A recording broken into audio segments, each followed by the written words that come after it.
So this is a very special occasion for me, because this is the very first time for me as a keynote speaker that I am using drugs. I have been using paracetamol this morning because I have the flu. I'm sorry.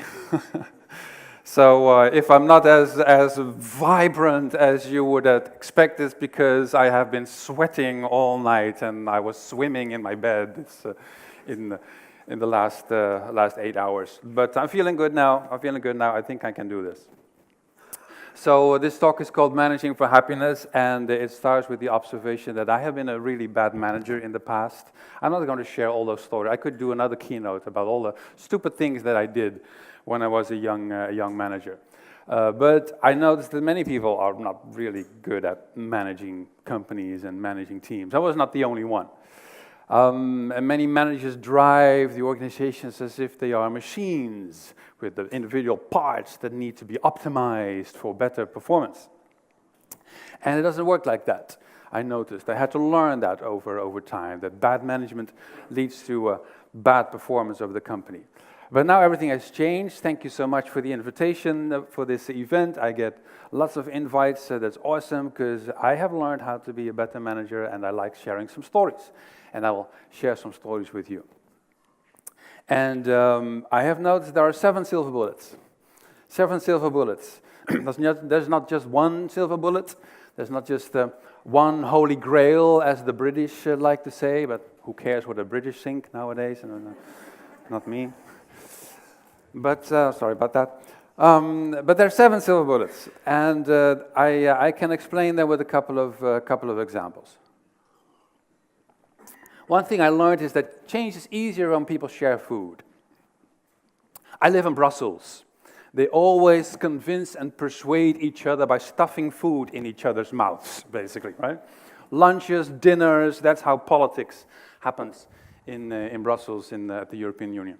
So I once organized a dinner with my colleagues. I invited 2 programmers, an account manager, and a project manager, and a system administrator, and a senior vice president of the paperclips. And I got them all to my house, and I told them, and now you do the cooking, surprise! And they thought it was a little bit weird. But then they got started, and the 2 programmers said, okay, we will do the main course. And then the account manager said, okay, I will do the appetizers with the project manager. And the system administrator said, okay, I will take care of the desserts. And being a system administrator, he said, nobody has access to the chocolate until I say so, and without filling a form, etc. And they had fun. They had fun in my kitchen. What was my role as a manager? I prepared the kitchen. I prepared that environment for them to be successful in. I made the recipes available and the kitchen utensils, and I poured the drinks, of course. Happy time. So I think I call them managing the system, not the people. I made the environment available, and I nurtured the happiness on the team. Another example. I told my CEO at the time, it was 10 years ago when I was still employed. I was CIO at a company in Rotterdam. I told him, we never celebrate anything around here. We're always rushing from one project to the other, busy, busy, busy. I said, every now and then we should just stand still and appreciate what we've done. He said, okay, what do you suggest? I said, well, maybe something that makes a bit of noise, like a bell or something, because we had a big open office space that I thought would be good for something that made a bit of noise. And I forgot about it, and then 2 weeks later, he came to my desk with this copper ship's bell. This is the actual bell that I took a photo of. I have no idea from which ship he stole it, or which ship has sunk. But anyways, this is the bell, and from that moment, anyone was allowed to ring the bell for any reason. So if there was a project delivered, or if there was a baby delivered by a person, usually not by the company that didn't do that, then someone could ring the bell, and then there was a huge fucking noise in the whole company. You could not ignore it. Everyone, 150 people, would drop their work, rush to the coffee machine where the bell was to hear what the celebration was all about. Of course, people learned very quickly that when you heard the sound, there were probably cookies and cake. Right? Run before it's all gone. Right? That helps. That helps. So, funny thing is, the last time that I heard the bell was when the CEO announced to the whole company that I had quit my job. That was apparently worth celebrating. Anyways, the bell is still there. I checked, the bell is still there, they still ring it, and I feel proud of that, because they added a little bit to the culture, the rituals of that company. I added a dash of playfulness, and I ran an experiment as a manager. Can I change the culture a bit and make it a bit more playful and fun? Well, it turned out that I could. And by running more of these experiments, I started learning faster as a manager. What are the things that I can do with my teams? With another team recently, one of my small startups, I have experimented with working without contracts. Because contracts often limit people's freedoms. You cannot do this, you have to do that. That is all in the contract. And limited freedoms make people unhappy. So I thought, can I work with other people without signing stupid contracts? Well, it turns out that I can. This is how they feel about it. Yay, ooh, pretty awesome, yay. So, yeah, it works. They're all freelancers. I pay the bills, I pay the invoices that they send me, but we do not sign contracts. There's no contract saying you have to work here from this time to that time in this place, etc. If someone wants to work from Bali at half-time for half a year, fine, we'll figure out a way how to deal with that. And that keeps everyone very happy on the team. So that is me trying to innovate. Can I create new kinds of companies where things work differently? And that helps me to focus on meaning, on the purpose of the company, because we're not focused on what are the working hours and what is the working location and et cetera, et cetera. We focus on what is it that they're trying to achieve as a business. It's much more important to talk about. What is the impact that we're trying to have? So those are the 7 silver bullets. So let's look at them again, one by one. Build for meaning. It starts with why, is offered by Simon Sinek, wrote a book about it.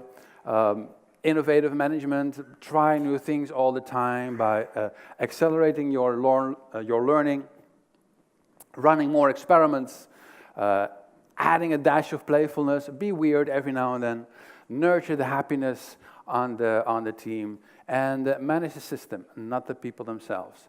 And I call that 7 silver bullets. That's basically the theme that you will see across all the other examples that I will show you in the next 40 minutes. That's... I have another version of this slide, actually. Are there any managers in the room? Oh, how many managers do we have in the room? Oh, yeah, a few managers. Okay, I have a special version for the managers that makes this easier to understand, that has the same information, but then has it presented as 7 boring bullet points. Which for the managers makes it a lot easier to consume that information. And there's also a graph with something going up. It doesn't matter what it is, but it has to be on a management slide that there is a graph with something going up, right? That's very important, otherwise they won't believe you. So, so you're going to recognize these 7 silver bullets in the stories that I'm going to share with you. Another example. I have 2 remote teams that I work with. They work all over the planet, mainly Europe, but some are in North America, and that is a challenge every now and then. Because how do you work together as a team? How do you feel that you are a team together? It means you have to get to know each other somehow. Well, I came up with this practice, the personal map, because I thought mind mapping is a practice that we use to dive into a topic, to explore that topic. It is a popular practice. And I thought, can we map ourselves? Can we mind map ourselves and other team members? Well, let's try an experiment, a management experiment. So I create a mind map of myself. This is me, Jurgen. Note the lack of an umlaut. We don't do that. We're Dutch. We're even more efficient than you guys, okay? We don't do the stupid umlaut thing. And then I've just filled the page with whatever comes to mind. Hobbies, education, values, goals in life, friends, just whatever comes to mind. And then my colleagues, my team members did the same.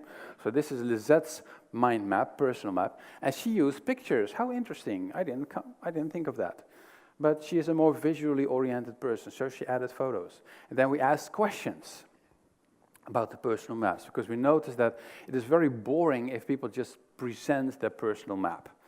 Yada, yada, yada, yada, yada. Then usually the introverts are done in 10 seconds, and the extroverts go on and on and on and on and on and on, and it doesn't stop. Right? So you level the playing field, and you do not explain your personal map. People ask questions. So we asked, hey, Lisette, why did you have pink hair over here? And Lisette said, oh, I was 19 years old and experimenting with hairstyles. And then we had a great discussion about the things we did when we were young, or feeling young. So that's a good team building exercise. Here's another one by Hannu. Hannu is from Finland, which is totally obvious, as you can see, because there's almost nothing on the personal map. My friends in Finland pride themselves on the fact that they are very economical with their language. They have to be, because the words in Finnish are 5 times longer than in any other language.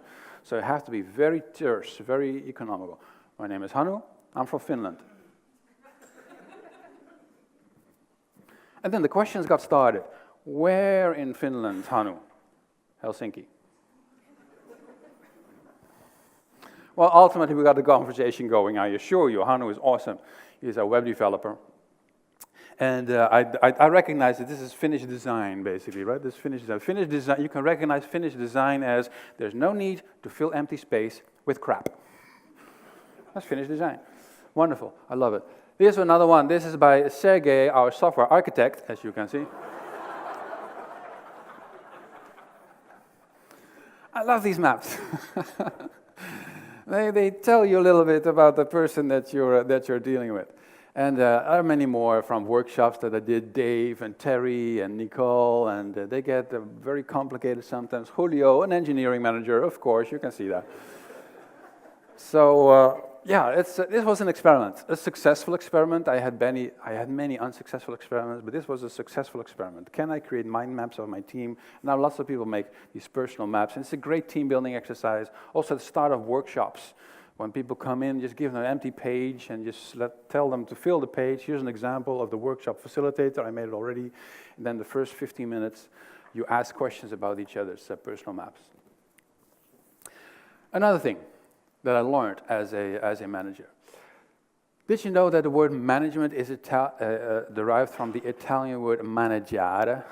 It means handling or leading horses. That's the root of the word management. In my language, in Dutch, manege is a place where we keep horses. Right? It's a stable thing. So it's all from the same root. That's fascinating. Yeah? So an organization is not a machine, it's a living thing like a horse, right? You have to love it and feed it and lead it, and hopefully it doesn't kick you in the face and bite your ears off. Right? That's very much like a company. So that takes learning how to deal with living systems, giving and taking control, and it is important that you set boundaries for that living thing that you're dealing with. And that means delegation. You have to understand how delegation works with something that is alive like a horse. And there are more options than just being a dictator and an anarchist. I will show you. I created several levels of delegation, very simple. A simple language where tell is just, you're a dictator. You tell people, this is what I want, and do it. And I want to have it done before next Friday. Okay, there are sometimes these kinds of instructions that you have. Level 2 is sell. This is what I think should be done. Does anyone have an opinion on that? You just ask for feedback, but you already made your decision, basically. Level 3 is consult. Then you don't know what you want to do, but you ask for input. What do you think I should be doing? What do you think I should be doing? What do you think I should be doing? You gather all the input, think about it, and okay, now this is my decision based on the input from the crowd, but still my decision. Level 4 is agree. Then there's consensus, democracy. I call it the typical Dutch approach. We talk and talk and talk and talk endlessly until most people have died of exhaustion. And then the survivor makes the decision, basically. So that's in the middle, that's the agree. And then level 5 is advise. Then you offer people suggestions, but you say, but you decide. But I think you should be doing this, but you take the decision. But I think you're really an idiot if you don't do that, but go ahead, make your own decision, it's not me. So you're nudging them a little bit, like a servant leader, right? Pushing them a little bit in a certain direction. But they can ignore you if they want. Level 6 is inquire. Then you let them do what they want. You don't even try to nudge them, but you tell them, let me know. Just sell it to me, the decision you're already making. I'm interested, I am concerned, and I'm a participant, so keep me informed. Level 7 is total delegation. You do whatever you want. You're the expert here. I don't even understand what you're doing, so whatever. And by drawing this on a horizontal scale, I realized that management and delegation is actually a symmetrical model. It works in both directions. Because managers delegate stuff to teams, but teams also delegate stuff to managers. Because teams don't want to make decisions about everything all the time. The concept of self-organizing and self-managing teams is wonderful, but there is such a thing as decision fatigue. People get tired of making decisions about everything all the time with each other. They want to know that somebody else is taking care of stuff. They want to delegate that away out of the team.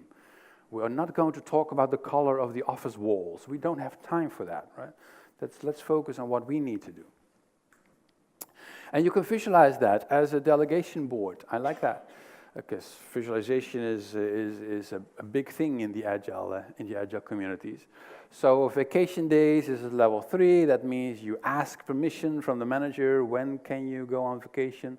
But you tell them, I want to go on that date, or I'm going to go on that date. Team membership is level 5. That means the teams decide who is on which team, but the manager nudges them and says, maybe you can increase diversity on that team, but you figure out how to do that. And I have examples. There are examples of delegation boards. People send me photos every now and then of how they use the several levels just to clarify to everyone where the boundaries are, because that is often the problem. It's not that everyone wants to make decisions about everything. No, it's people want clarity on which decision is where. Is it somewhere in the middle, or is it on one of the sides? So this is an example from a company in Bulgaria, though it's actually a Dutch company. And the connoisseurs would be able to see that this is a Dutch board, like the name Koen is typically Dutch here. But there's other hints here. So let me give you an example. Has anyone ever flown into Amsterdam Schiphol Airport? Anyone? And did you see, when you had a look outside the windows, did you see how nice and straight all the fields are in the Netherlands? All very rectangular, very squarey. As if Mondrian painted the Dutch landscape, right? But only green instead of red, yellow, blue. Well, that's what you see down there. Most of what you see down there is probably marijuana. Okay. But we Dutch, we don't care what you grow, as long as you grow it in a straight line. That's important, right? That's important. It has to be in a straight line. Otherwise, we take it out. So that is the typical Dutch problem, or Dutch conflict between order and freedom. We love order, but we also love freedom at the same time. There's a bit of a paradox, right? So you see the same thing here. At this delegation board, you see level 1 for seating. Oh, interesting, very clear. You sit there, you sit there, you sit there, maybe with little nameplates for everyone. Clarity, right? I decide who sits where at the table. At the same time, salaries are delegated all the way to level 6. You pay yourself anything you want. I don't care, whatever. As long as you're in the right seat. You cannot pay yourself a salary from the wrong seat. That would be a disaster, okay? The Dutch brain cannot handle that. Yeah, that's typically Dutch. So here's another one. This one is from Poland, where they invented a new level 0. That probably means I'm not even going to tell them what I decided. Screw them. This one is from Germany. Complicated.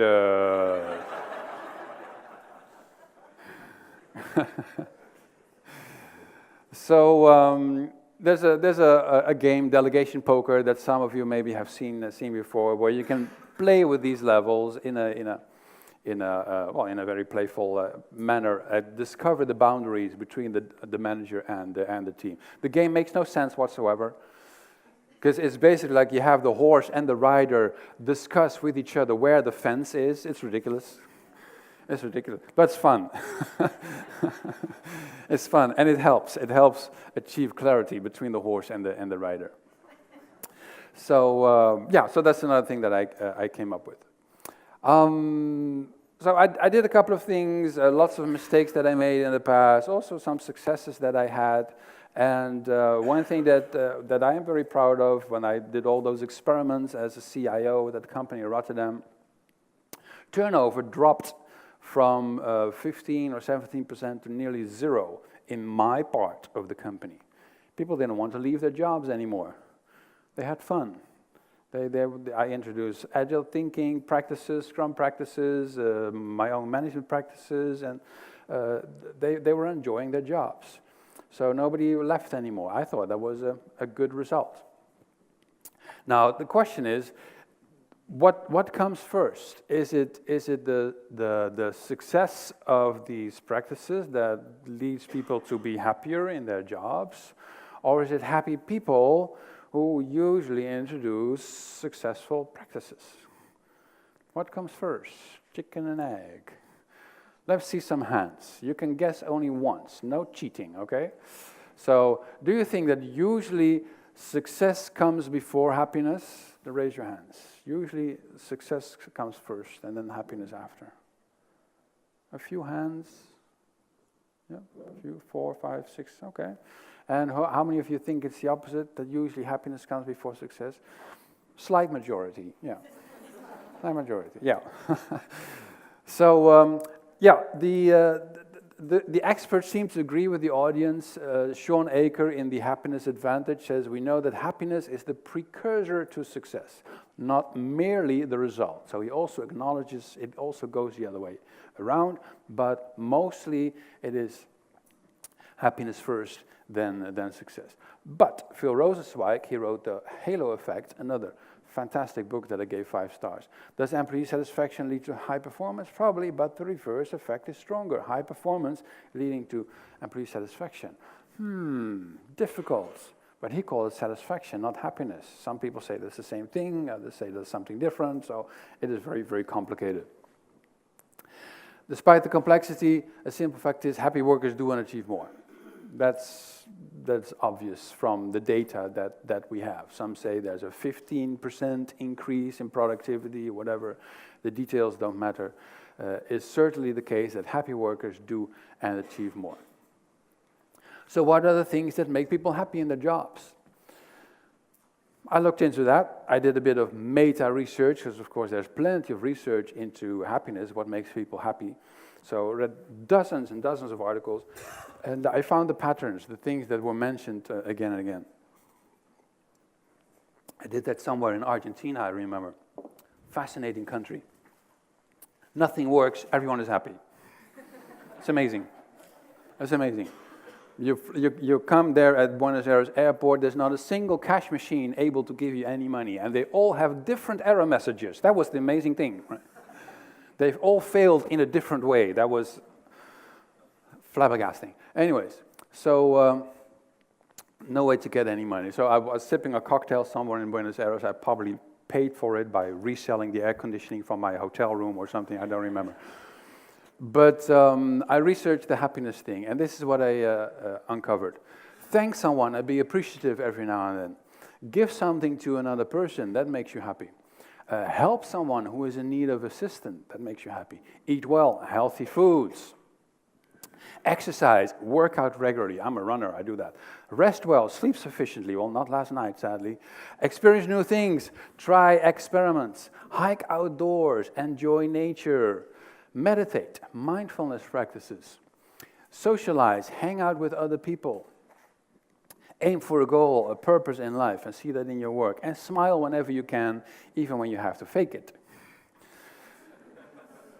That's what some researchers say. Amy Cuddy is famous with her TED Talks, her body posture and the way you put your facial muscles, etc. They have an influence on your thinking. So if you don't really feel happy, just paint that clown smile on your face. And your facial muscles will trick your brain into thinking that you're happier, and then you will be happier. I love science. So I call these the 12 steps to happiness, and this is something that managers should also take into account. What can we do as a company to have people be happier in their jobs?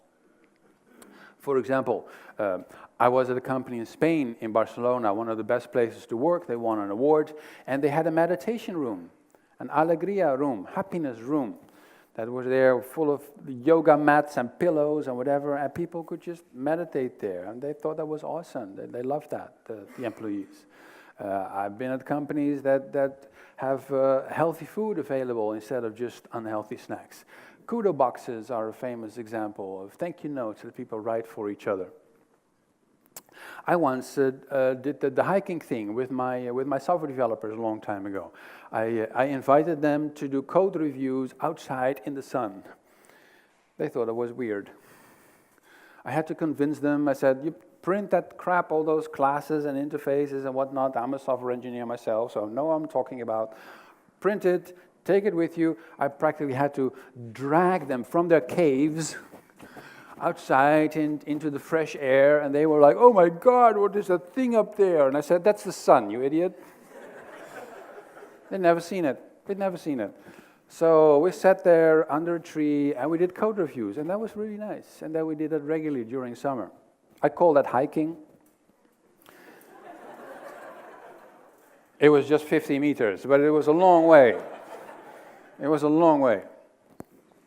Hiking, it's my term for getting out of the office into the fresh air, enjoy nature. So print this poster, get it from the website, Management 3.0 website. Print it on your wall as a continuous reminder. Every now and then we should do one of these 12 things. It's important. Helps people be happier. So, a few more examples. Things that fascinate people. Here's one of my favorites.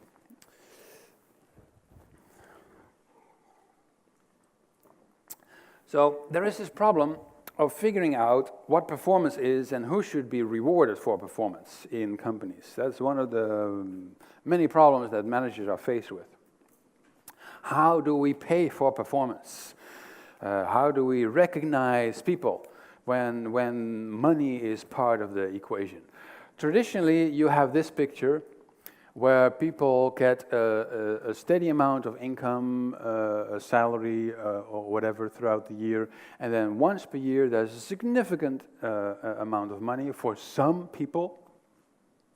Usually starts at the top, where the Pareto principle is applied, or Zipf's law, or the 80-20 rule, which means 80% of the bonus money disappears in the pocket of the CEO, and 20% goes to everyone else. And this repeats itself in a fractal way all the way down the hierarchy until by the time you get to the bottom, there's nothing left. Right? So that's the traditional approach to bonus systems. And not surprisingly, many people say, that doesn't work really well. Doesn't make us happy. So some people say we should pay the same amount of money. Let's just keep salaries the same. No silly bonuses and whatever. And that's good, a good suggestion. I heard it quite often in agile communities. So no rewarding with money. There's just one problem. There's just one issue that has to be addressed.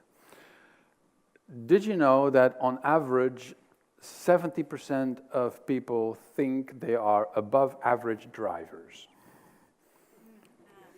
Makes no sense. should be 50%, right? It's average, assuming a normal distribution, should be 50%. About 80% of professors, college professors, between 80 and 90%, think they are above average college professors.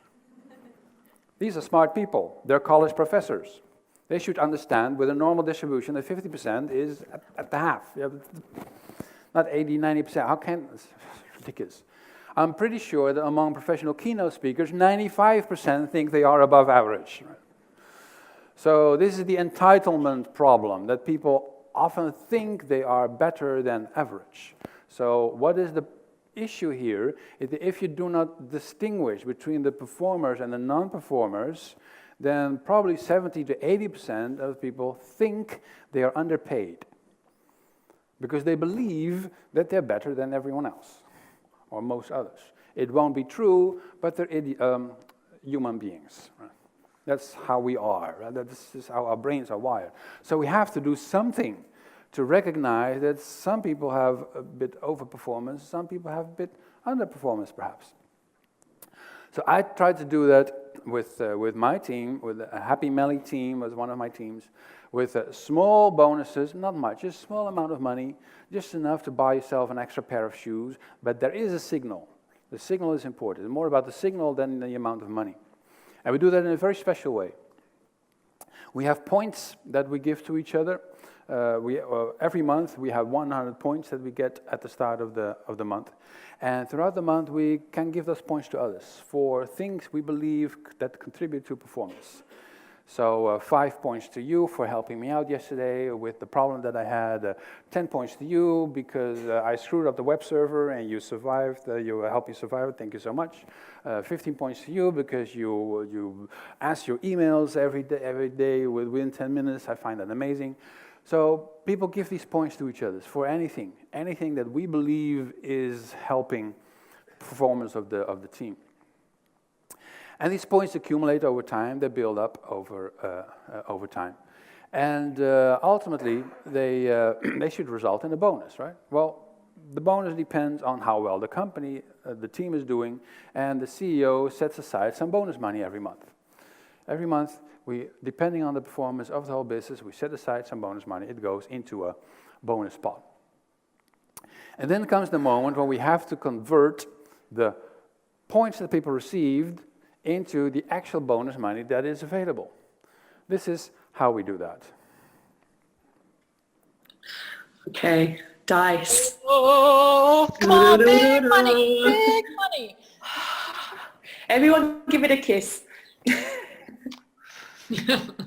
Come on, lucky dice. We love you, we love you. Oh, it's a 6. No way! Can you see that? So the team has a simple rule. At the start of the month, someone throws a dice. It has to be recorded, it has to be on video. If that person throws a 6, we pay out the bonus money. No 6, no bonus. That's it. The money is still there. They can try again next month. It could take years. Statistically, the bonus is paid out twice per year, of course. Yeah. So that's they changed the rule, by the way, recently because for more than a year they had been unable to throw a 6, and it got really annoying. And the bonus just kept getting bigger and bigger because it's a jackpot. It just keeps growing. I said, well, now the money is becoming really important, and that was the whole idea was that the money is always small enough not to care that much about. So they said we have to flush the buffer basically at some point. So after 12 months, they decided, okay, now it's 6 or 3. It's a 6 or 3. Or after 18 months, it's 6 or 4 or 2. To increase the odds, we have to flush the buffer, otherwise it builds up too much. Anyway, so these are small rules that the team comes up with. It's all fun. But it's important because the signals that they send, and they still do, we've been doing this for 3 years now with success. The signals tell people what performance is, and that can often not be measured with a simple metric like how how many features have you delivered or whatever. That's not performance. Performance is helping someone out who was stuck.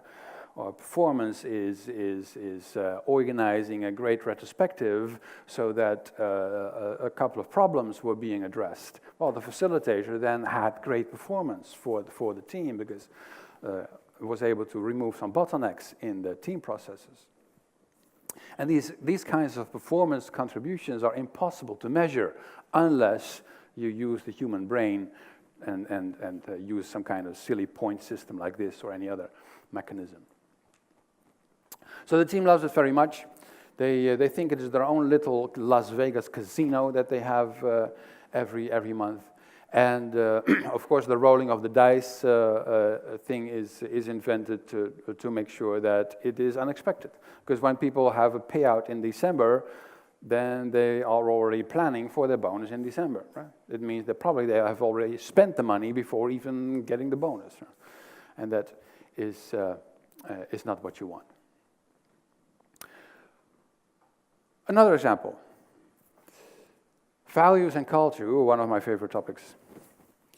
Does anyone know from which big company I stole this screenshot?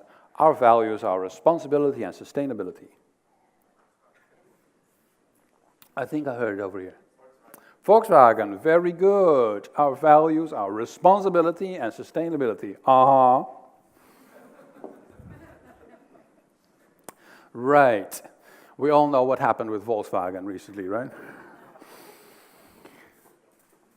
We Dutch, we think that this is a rare case of German humor that we see here.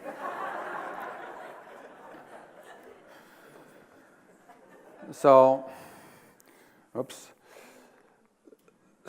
yeah, there's this gap with many organizations. It's not just Volkswagen, it's other companies as well. Enron, a big American company, they had values in their corporate lobbies and receptions. Honesty, integrity. They were crooks. They were thieves. They stole from the shareholders, and then the whole company imploded. It was a disaster. So there's sometimes a big gap between what companies say they do versus what they're actually doing. And I believe that's an important management responsibility as well, to narrow that gap. Make sure that is actually on the website, that is actually the actual behavior in the company. Well, some companies have culture books or culture videos. A famous one is by Zappos. They were acquired by Amazon a number of years ago. They have their culture book. Others are Netflix, IDEO. If you look for culture code on SlideShare, you will find thousands of slide decks with culture codes, culture decks, where people describe what the culture is in the company. And my point is that these should be true stories of what's happening, not just marketing blah blah of what the CEO would like the company to be, because there are plenty of slide decks like that as well. No, it should be actual stories that reinforce the behaviors. I like this quote by Frederic Laloux in Reinventing Organizations. He said, many organizations have annual value days where everyone is invited to revisit purpose, values, and inquire how they live up to them. Let's discuss, what did we actually do this year that resonates with what is on our website? If we say transparency on the website, are we being transparent? What are the examples of us being transparent? If we don't have examples and stories of transparency, then why is it on the website, right? You need to have such discussions with each other. I like this quote. It was retweeted thousands of times a number of years ago. The culture of any organization is shaped by the worst behavior the leader is willing to tolerate. Think Uber, for example.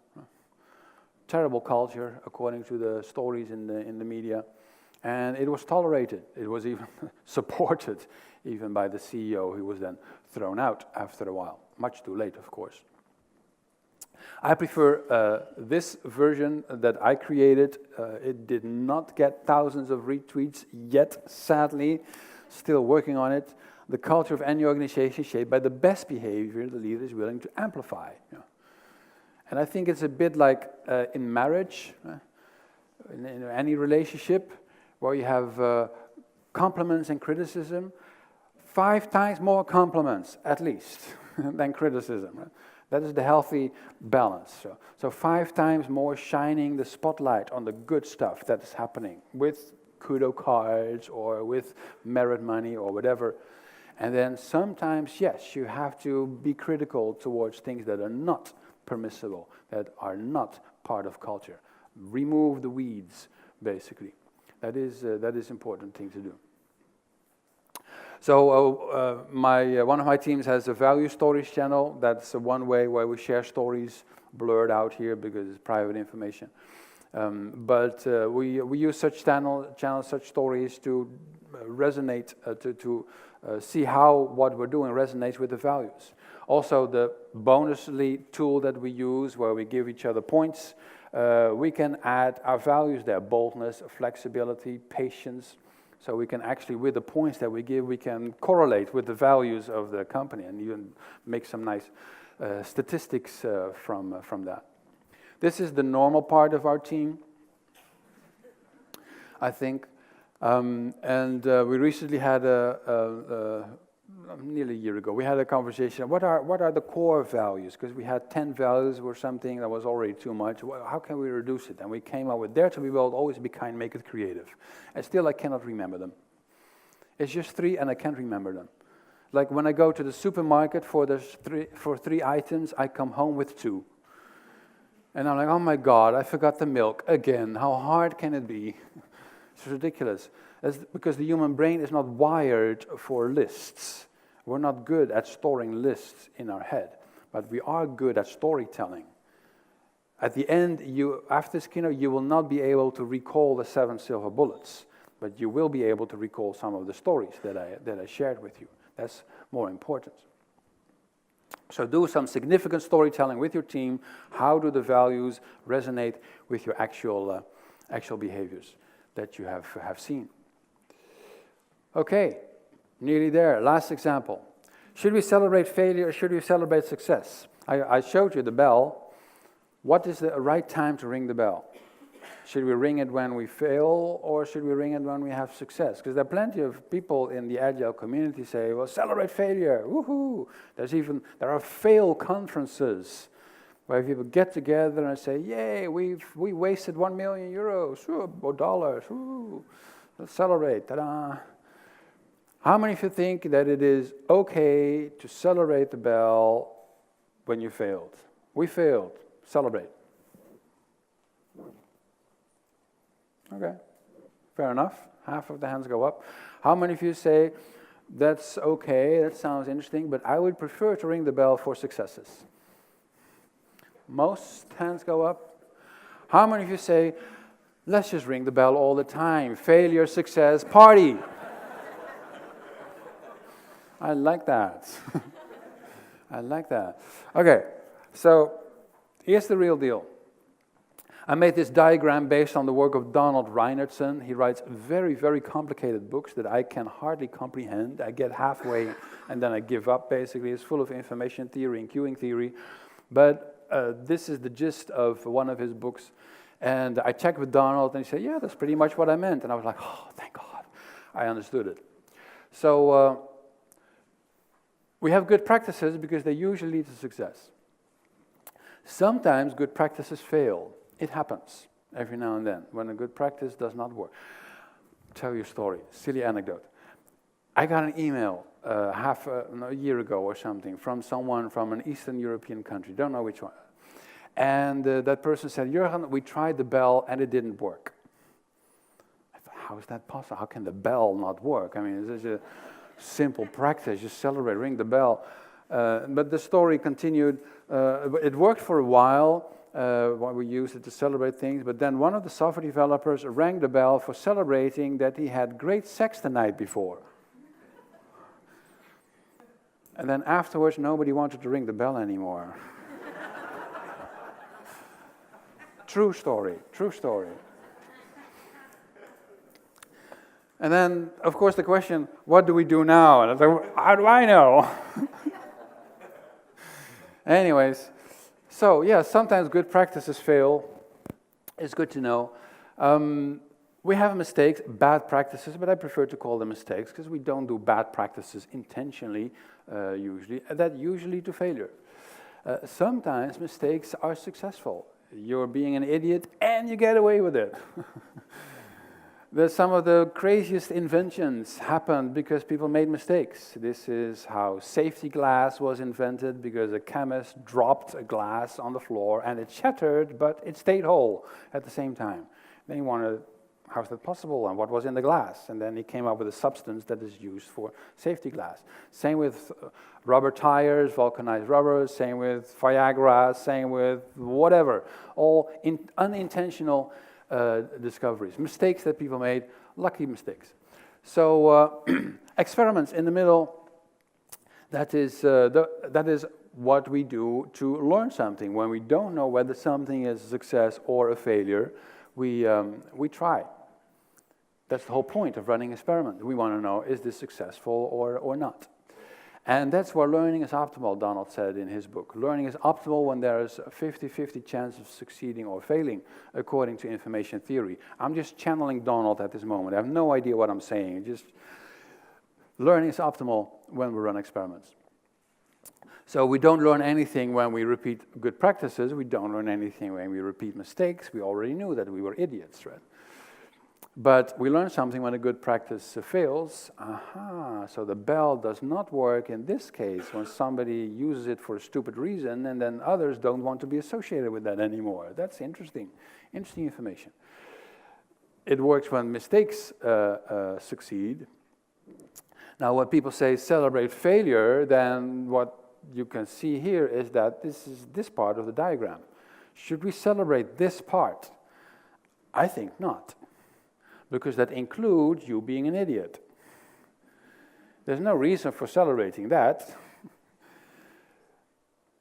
There is a reason for celebrating success, but the problem is, when that is the only reason for celebrating, then you nudge people to move in that direction. And they will prefer to repeat good practices over here. They prefer to play it safe, you know that, right? And not experiment, because when you run experiments, you might fail, and we're not going to celebrate that. That is the main problem. So you should also celebrate things you've learned. That is one reason for ringing the bell. For things you've learned, even in the cases when you failed. That's fine. That's fine. So that is what people usually mean when they say celebrate failure. They mean, let's celebrate what we learned despite us failing. And then you celebrate the information that you have gathered. Now, complex adaptive systems networks are really good at learning. Hierarchies are very good at repeating the same things all the time. And when they're big, we call them enterprises. Hierarchies are also really good at repeating the same mistakes all the time. When those are big, we call them governments usually. And